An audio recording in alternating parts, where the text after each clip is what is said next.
45 mark 1:40 முதல் 45. ஒரு நாள் தொழுநோயாளர் ஒருவர் இயேசுவிடம் வந்து, நீர் விரும்பினால் எனது நோயை நீக்க உம்மால் முடியும் என்று முழந்தாள் படியிட்டு வேண்டினார்.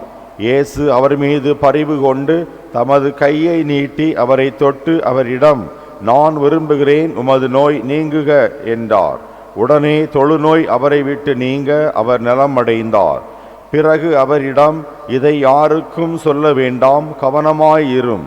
ஆனால் நீர் போய் உம்மை குருவிடம் காட்டி நோய் நீங்கியதற்காக மோசே கட்டளையிட்டுள்ள காணிக்கையை செலுத்தும். நீர் நலமடைந்துள்ளீர் என்பதற்கு அது சான்றாகும் என்று மிக கண்டிப்பாக கூறி உடனடியாக அவரை அனுப்பிவிட்டார். ஆனால் அவர் புறப்பட்டு சென்று இந்த செய்தியை எங்கும் அறிவித்து பரப்பி வந்தார்.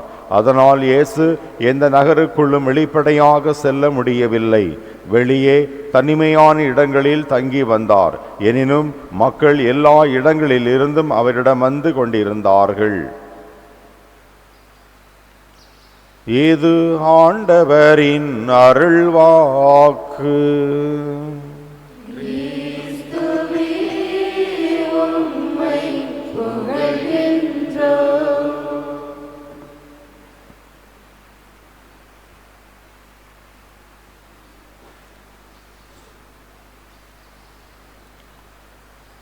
கிறிஸ்துவில் பிரியமான சகோதர சகோதரிகளே,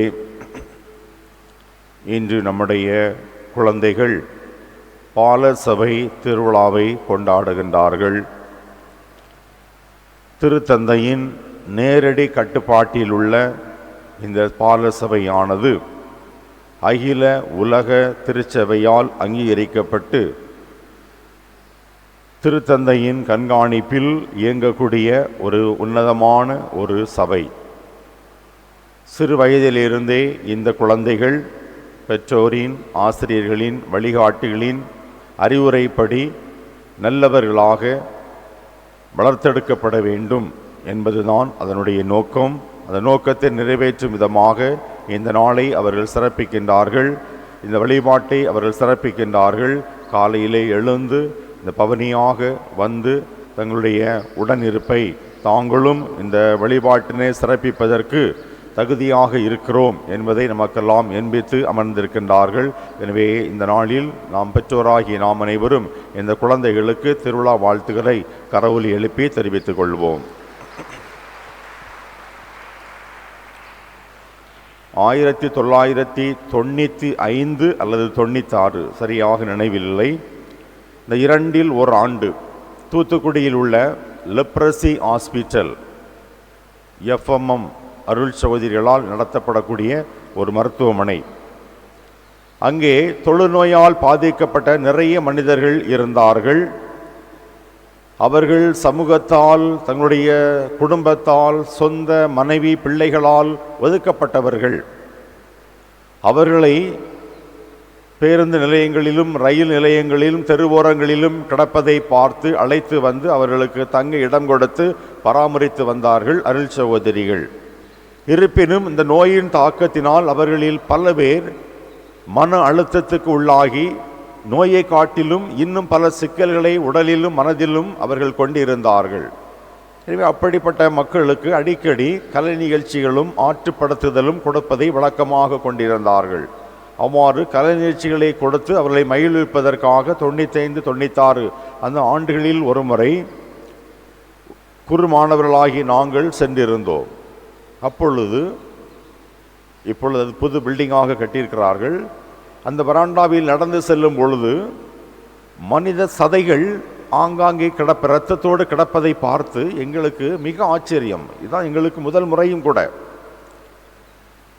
அதை கண்டு அச்சமற்றவர்களாக அந்த இடத்தில் நடப்பதற்கே சங்கடப்பட்டு அங்களுடைய தலைமை சகோதரியை அழைத்து, சிஸ்டருங்க வாங்க, எல்லா இடத்திலும் மனித சதை ஆங்காங்கே பிந்து கிடக்கிறது என்று சொன்ன பொழுது, பிரதர்ஸ் இதெல்லாம் கவலைப்படாதீர்கள், இதெல்லாம் வேறு ஒன்றுமில்லை, தொழுநோயால் பாதிக்கப்பட்ட இவர்களின் உடம்பில் இருந்து அவர்களுக்கு தெரியாமலே விழக்கூடிய அந்த மனித சதைகள் தான் இவை என்று சொன்னார்கள்.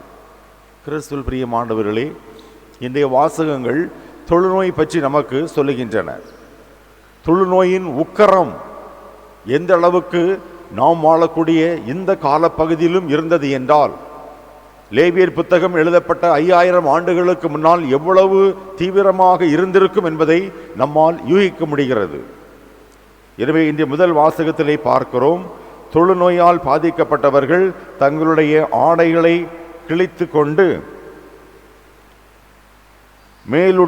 தலைகளை வாராமல் மேல் உதட்டை மறைத்து கொண்டு தீட்டு தீட்டு என்று கத்த வேண்டும் என்று சொல்லப்பட்டிருக்கிறது.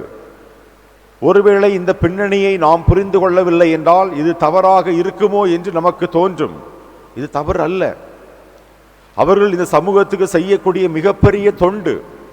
அண்மையிலே கொரோனாவால் பாதிக்கப்பட்டோம். அப்பொழுதும் இதே நிலைமைதான்.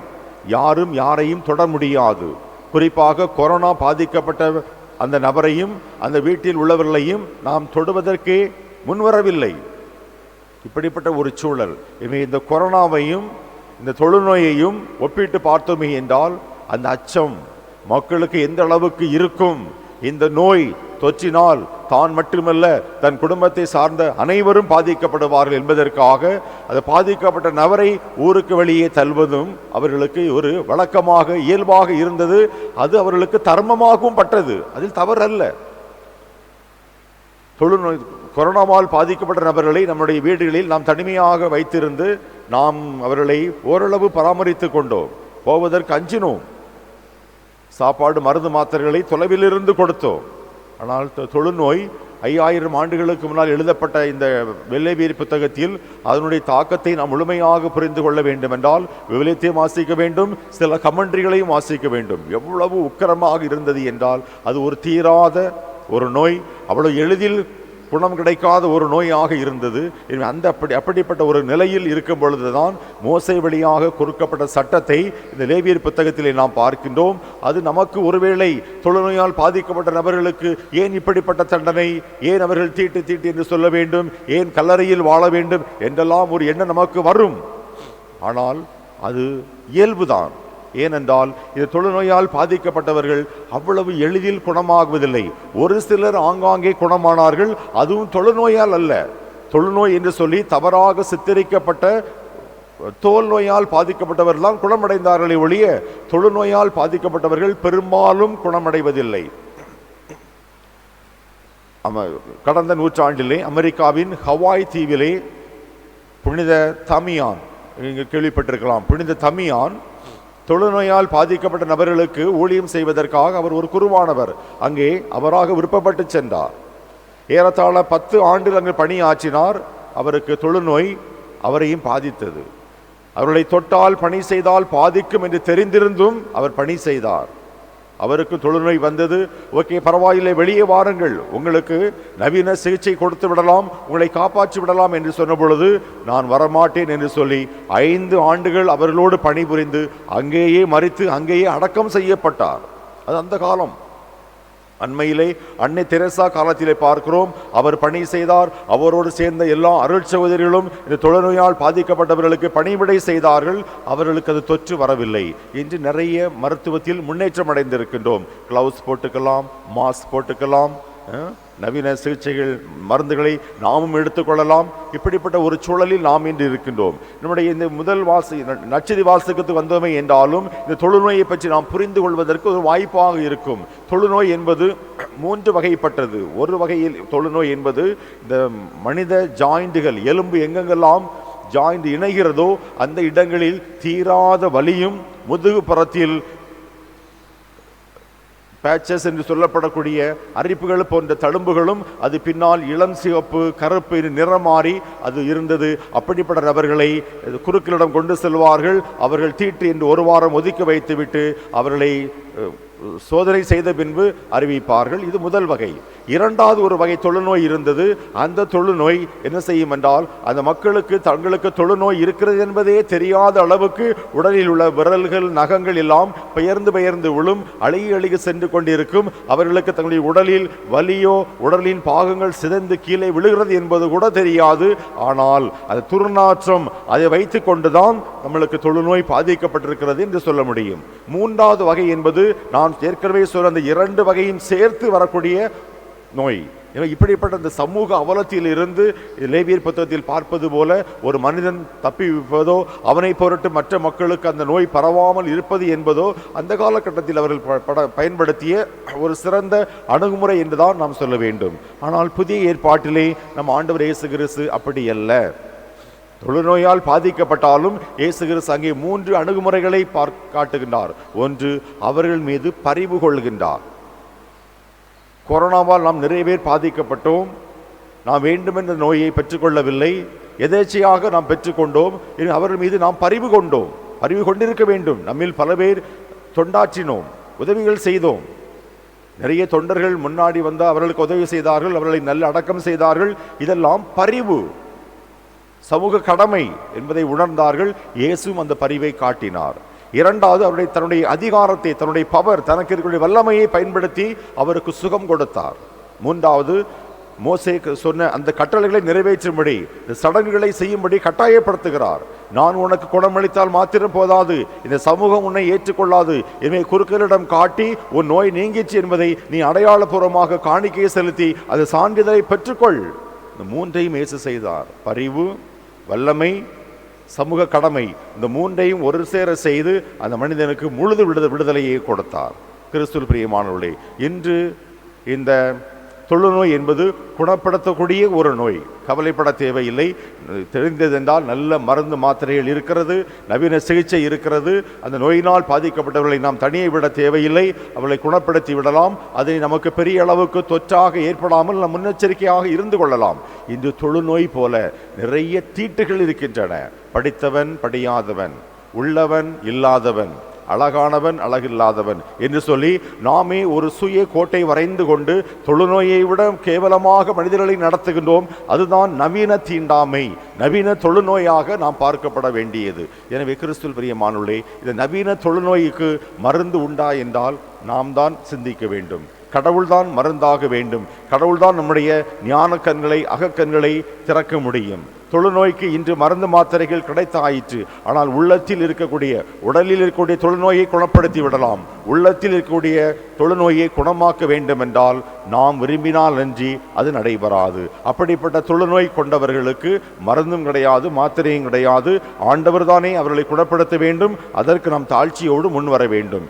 எனவே 2000, 3000, 4000, 5000 ஆண்டுகளுக்கு முன்பால் இருந்த தொழுநோய் இன்று ஓரளவு கட்டுக்குள் வந்துவிட்டது. இன்று பெரும்பாலும் இல்லை.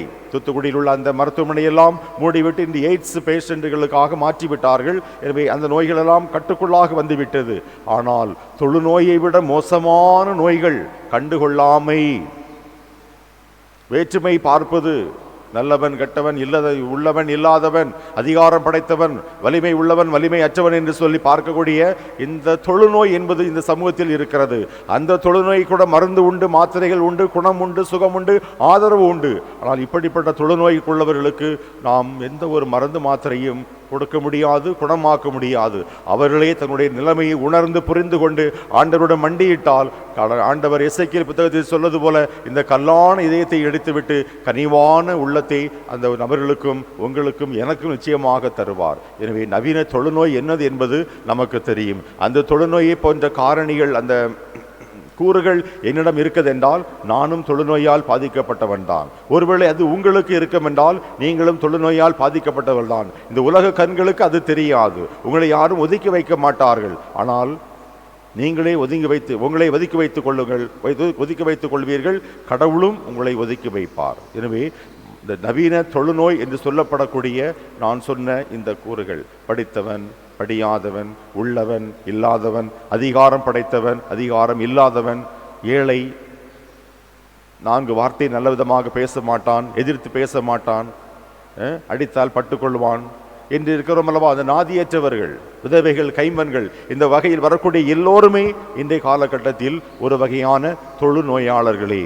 இவர்கள் நேசிக்கப்பட வேண்டும், இவர்கள் தொடப்பட வேண்டும், இவர்கள் அன்பு செய்யப்பட வேண்டும். அப்பொழுதுதான் நம்முடைய தொழுநோய் குணமடையும், நாமும் தொழுநோயால் பாதிக்கப்படாமல் இருப்போம். இதைத்தான் இயேசு கிறிஸ்து சிம்பாலிக்கா செய்கிறார். இயேசு கடவுள், அவர் தொடுகின்றார், எல்லார் முன்னாடியிலும் அவனை தொடுகின்றார், பரிவோடு தொடுகின்றார். அந்த தொடுதலை மற்றவர்களுக்கு ஒரு மிகப்பெரிய ஒரு இந்த அலாம் அடிச்சிருக்கும், மனதுக்குள்ளாக ஒரு மிகப்பெரிய ஒரு மணி அடித்திருக்கும். ஏன் தொழுநோயால் பாதிக்கப்பட்டதை தொடுகிறார் என்று தொட முடியும். ஏனென்றால் இயேசு கிறிஸ்து அவ்வளவு ஒரு பரிவோடு தொட்டார். எனவே நீங்களும் நானும் நோயால் பாதிக்கப்பட்டவர்களை பரிவோடும் இரக்கத்தோடும் தொட்டமை என்றால் நிச்சயமாக நோய் நமக்கு பரவாது, பாதிக்காது. நாம் விலகி செல்ல செல்ல அது நம்மை தொடும். கொரோனாவால் பாதிக்கப்பட்ட நபர்களை எடுத்துக்கொள்ளுங்கள். யார் யாரெல்லாம் களத்தில் நின்று பணியாற்றினார்களோ அவர்களுக்கு ஒன்றுமில்லை. யாரெல்லாம் கொரோனாவை கண்டு பயந்து ஓடி ஒளிந்து வீட்டுக்குள்ளே இருந்தார்களோ அவர்களுக்கு தான் கொரோனா. ஆமாவா இல்லையா? நிறைய உதாரணங்களை எடுத்து பார்த்தால் தெரியும். எனவே அதுபோல தொழுநோயால் பாதிக்கப்பட்ட, தொழுநோய் போன்ற பல்வேறு சமூக நோய்களால் பாதிக்கப்பட்ட நபர்களை நாம் பார்த்தோமே என்றால் அவர்களுக்கு ஆறுதலாக இருப்போம், அவர்கள் மீது பரிவு கொள்வோம், அவர்களை தொடுவோம், அவர்களோடு அமர்வோம், அமர்ந்து உண்போம், குடிப்போம், உறங்குவோம். கடவுள் நம்மை பார்த்து கொள்வார். உங்களுடைய ஆன்மாவும் எங்களுடைய ஆன்மாவும் அந்த நோயால் பாதிக்கப்படக்கூடிய அந்த நபரின் ஆன்மாவையும் கடவுள்தான் படைத்தார். அந்த கடவுளே அவரே நமக்கு மீட்பராக இருப்பார் என்று சொல்லி அதற்கான வரம் வேண்டி இத்திருப்பலியில் தொடர்ந்து மன்றாடுவோம். ஆமென். அனைவரும் எழுந்து நமது நம்பிக்கையை அறிக்கையிடுவோம்.